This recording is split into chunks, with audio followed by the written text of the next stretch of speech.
लेकिन मैं आपको दो चार चीजें बता देना चाहता हूं, सभी लोग ध्यान समझेंगे। दो चार चीजें मैं आपको बताना चाहता हूं। सरकारी नौकरी की डिमांड इतनी है जितना रेगिस्तान में रेत है। ध्यान से सुनिएगा, सरकारी नौकरी की डिमांड इतनी है जितना रेगिस्तान में रेत है, लेकिन अवेलेबल इतनी है जितना उस रेत में चलते हुए ऊंट के मुंह में जीरा है। समझ में आया कि नहीं समझ में आया? सरकारी नौकरी की तैयारी करने वाले मार्केट में इतने बच्चे हैं जितना रेगिस्तान में रेत भरा पड़ा है, लेकिन अवेलेबल नौकरी इतनी है जितना उस रेत में चलता हुआ जो ऊंट है ना, उस ऊंट के मुंह में जीरे हैं, जीरे के दाने हैं। जितनी सरकारी नौकरी मार्केट में है नहीं, उससे ज्यादा हर महीने हमारे बैच में एडमिशन हो जाते हैं। तो मेरी बात समझ लो, जितनी वैकेंसी एक साल में निकलती नहीं है, उससे ज्यादा तो एक महीने में बच्चे एडमिशन ले रहे हैं बैच में तैयारी के लिए। तो इसका मतलब कंपटीशन बहुत ज्यादा है। ध्यान सुनिएगा, कंपटीशन बहुत ज्यादा है। कमजोर और मध्य वर्गीय बच्चे के लिए कोई स्थान नहीं छोड़ा है। अगर आप अपने आप को कमजोर कहते हो, अपने आप को कहते हो कि सर मैं मीडियम लड़का हूं, और अपने आप को कहने में गर्व महसूस करते हो, तो आपको कुचल दिया जाएगा। तेज बालक जो है आपको कुचल के निकल के आगे चले जाएंगे। दो चीजें होती हैं, ध्यान से सुनिएगा, दो चीजें। एक होती है नॉलेज, एक होती है स्पीड। मैं सीधी सीधी बात करने वाला टीचर हूं, मीठा बोलने वाला नहीं हूं। मीठा बोल के भला नहीं होने वाला कलयुग है। सीधा बोलो, कड़वा बोलो, सही बोलो, कड़वा बोलो। अपने आप को कभी भी कमजोर या मध्य वर्गीय कहने में गर्व महसूस मत करिए, कुचल दिए जाओगे। तेज बालक आपको रौंद के आके निकल जाएंगे। आपको नौकरी अपने हक की नहीं लेनी है, दूसरे की नौकरी छीन के अपने हक की नौकरी बनानी है। समझ में आया ना? दो चीजें होती है, नॉलेज और स्पीड। अगर आपके पास नॉलेज है, स्पीड नहीं है, आपका सिलेक्शन बिल्कुल भी नहीं होने वाला। हाँ, आधे बच्चे की केवल भीड़ बढ़ी हुई है। ऋतिक, मैं अभी भी कह रहा हूं, अगर आपको आता सब कुछ है, मैं इस सवाल को बहुत स्लो करवाऊं। इस सवाल को समझाने में, ये प्री लेवल का सवाल है, मैं 15 मिनट लेता हूं, जैसे और भी बाकी टीचर्स कराते हैं, 15 मिनट लेते हैं। आपको सवाल तो सॉल्व करना आ गया, हर एक को आ गया, लेकिन आपकी स्पीड नहीं बनी। आपकी पेपर में भी वही आदत है, बहुत स्लो लिखने की। पेन को मेरे दोस्तों ऐसा चलाने की, बिल्कुल ऐसे ऐसे पेन को ऐसे चलाने की, वो आपके लिए एक अभिशाप है। वो आपको स्लो बनाता है।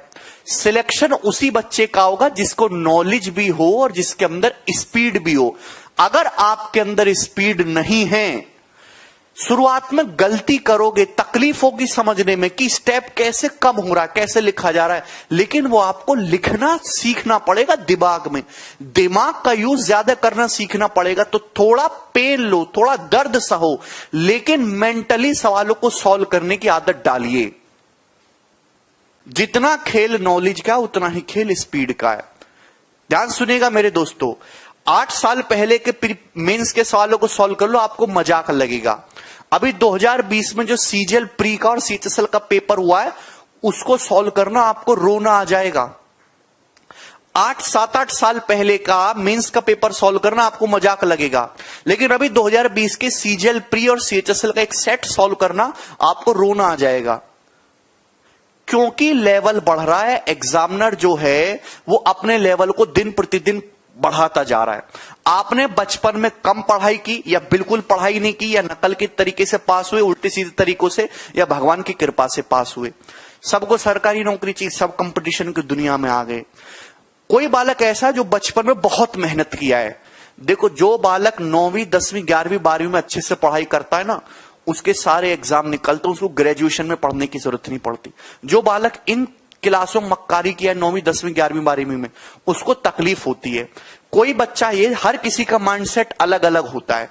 कोई बच्चा ये कि ये सवाल पहले से ही करके आया क्लास में, हमारे बताने से पहले, वो फ्रेशर ही है, वो पहली बार पढ़ रहा है, वो हमारे बताने से पहले ही आगे के 25 सवाल सॉल्व करके आ गया। और कोई बच्चा ऐसा जिसको 15-15 मिनट समझाऊंगा फिर भी उसकी समझ में नहीं आता। तो मेरे दोस्तों, जो बालक कमजोर है, मध्य वर्गीय, पहले बात तो वो अपने आप को यही समझना बंद करे। नॉर्मल बच्चा आधे घंटे में जितना आउटपुट निकाल रहा है, आप 3 घंटे पढ़िए। आप 3 घंटे पढ़िए। अगर आप कमजोर हैं उसके बावजूद भी आप तेज बालक के बराबर ही मेहनत कर रहे हैं तो कैसे आपकी नौकरी लगेगी? है भी, वो भी 2 घंटे पढ़ रहा, आप भी 2 घंटे पढ़ रहा। आप देखिए, आप उठ के यहां तक आएंगे, तेज बालक तो आपसे ऐसे ऊपर है, वो और ऊपर पहुंच जाएगा। कैसे काम चलेगा? दूसरी बात कि टीचर 2 तरीके होते हैं। टीचर को पता कि मार्केट में बालक भरे पड़े हैं बेकार, पढ़ने में उनका जो है ध्यान है नहीं, बहुत ज्यादा अच्छी बातें उनको समझ में आती नहीं है। अब जैसे कंपटीशन है, यहां तक सवालों का लेवल आता है पेपर में, टीचर यहां से शुरू करता है, यहां पे जाके खत्म, क्योंकि मुझे पता है इससे ऊपर के बच्चों का जो है मेरे दोस्तों दिमाग काम करना बंद कर देता है इससे ऊपर। मैं ऐसा नहीं हूं। यहां तक अगर एग्जाम का लेवल है तो मैं यहीं से पढ़ाना शुरू करूंगा और मैं इसके बराबर या इससे ऊपर जाने की कोशिश करूंगा। ठीक है, आपको तकलीफ हो, रो ना आए, समझ में ना आए, रोज ही को दीवार में सर मारो, आई डोंट केयर। मुझे पता है कि एग्जाम में इस लेवल तक की चीजें आनी है तो आपको पढ़ना ही है। मैथ को बेस्ट करने का केवल एक ही तरीका है, प्रैक्टिस प्रैक्टिस प्रैक्टिस। जो बच्चा जितना ज्यादा प्रैक्टिस करेगा, जो बच्चा जितना ज्यादा प्रैक्टिस करेगा उसका गणित इतना मजबूत होगा। सिंपल सी बात है, जो बच्चा जितना ज्यादा प्रैक्टिस करेगा उसका गणित इतना मजबूत होगा। आप 6 से 8 महीने लगा के लगातार डेली 100 सवाल लगाओ, डेली 100 सवाल प्रैक्टिस करो, आपका गणित अपने आप मजबूत होगा। 6 से 8 महीने तक लगातार बिना एक भी दिन गैप करे, कंसिस्टेंसी होनी चाहिए। आज तो 4 घंटे पढ़ ले, 3 दिन तक पढ़े ही नहीं, कोई फायदा नहीं होने वाला। या एक दिन 15 घंटे पढ़ ले, 1 हफ्ते मौज ले लिए, कोई फायदा नहीं होने वाला। डेली 4 ही घंटा पढ़ो, पर 8 महीने तक लगातार पढ़ो, आपका गणित अपने आप मजबूत होगा। एक दिन में किसी को कुछ भी नहीं समझ आने वाला है। एक दिन में किसी को कुछ भी नहीं समझ में आने वाला है। जितना बेसिक्स मैंने आपको कल बताया, कल मैंने आपको सारी चीजें बताई कि पावर क्या होता है, शेड्स क्या होता है, इंडिसेस क्या होता है, उसके बावजूद भी उसको नहीं समझ में आया है तो भैया वो अपने माथे पे स्टिकर लगा दो, काफी कमजोर व्यक्ति।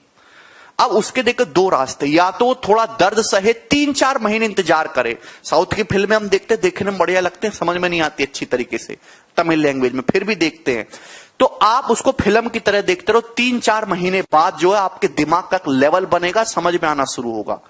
पेशेंस रखो, पेशेंस रखिए बेटा, धीरज रखिए, धैर्य रखिए, एक दिन में मजबूत नहीं होने वाला। अब प्रैक्टिस कहां से करनी है? प्रीवियस ईयर सवाल।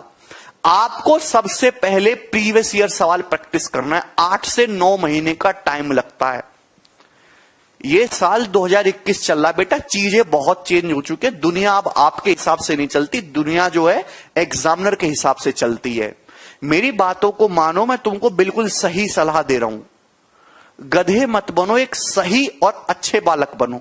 प्रीवियस ईयर सवाल जो है प्रैक्टिस करने हैं आपको। पिछले 4 सालों में जितने भी पेपर हुए हैं, आप चाहे जैसे कोई बच्चा CHSL एग्जाम की तैयारी कर रहा है तो पिछले 4 से 5 सालों के CHSL के प्रीवियस ईयर पेपर डाउनलोड कर लो इंटरनेट से। इंटरनेट से डाउनलोड कर लो। हमारा टेलीग्राम चैनल है, उसमें हमने पिछले सालों के सारे प्रीवियस ईयर पेपर को कंपाइल कर रखा, उसको डाउनलोड करो, उसका प्रिंट आउट निकलवाओ और वो सवाल सॉल्व करना शुरू करो। सबसे पहले प्रीवियस ईयर क्वेश्चन प्रैक्टिस करना है, जिस एग्जाम की तैयारी कर रहे हो आप उसके बाद केवल आपको अब 8-10 साल पुराने सवाल करने की जरूरत नहीं है, 7375 कुछ नहीं। जो पिछले 4-5 सालों में जो अच्छे और बेस्ट सवाल आए हैं TCS वाले नए पैटर्न के कैलकुलेटिव क्वेश्चन, पहले कैलकुलेशन वाले सवाल नहीं आते थे, अब कैलकुलेटिव सवाल आते हैं, तो उन्हीं कैलकुलेटिव सवालों को सॉल्व करो जो पिछले 4 से 5 साल में आए हैं। दूसरी बात कि 70% पेपर हमेशा प्रीवियस ईयर रिपीट होता है। 70% पेपर, अगर जैसे आप एग्जाम दोगे 100 सवाल आएंगे तो उसमें से 70 सवाल ऐसे होंगे जो ऑलरेडी पहले आ चुके हैं, वो दोबारा आए, केवल उनका डाटा बदल दिया है या उनकी लैंग्वेज को थोड़ा सा ट्विस्ट कर दिया है। हमारा चैनल है मैथ्स बाय गगन प्रताप करके टेलीग्राम चैनल, वहां से आप PDF डाउनलोड कर लो।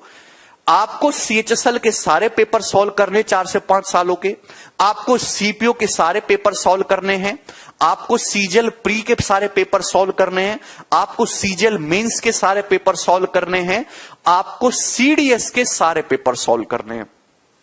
अगर आप केवल पिछले 4-5 साल के प्रीवियस ईयर पेपर्स भी लगाओगे तो ये 4 से 5,000 क्वेश्चन होता है मेरे दोस्तों, 4 से 5,000 क्वेश्चन होता है। आप पर डे 10 सवाल लगाते हो। कल आपकी क्लास हुई, आपने खुद से पढ़ के देखा, आपने आगे की शीट खुद से सॉल्व करके देखी, 90% बच्चों ने नहीं की। फिर कहते सर हमारा गणित मजबूत नहीं होगा। जब तक आप दुख दर्द लेके खुद से एफर्ट नहीं मारोगे तो कैसे काम चलेगा? खुद से एफर्ट नहीं करोगे।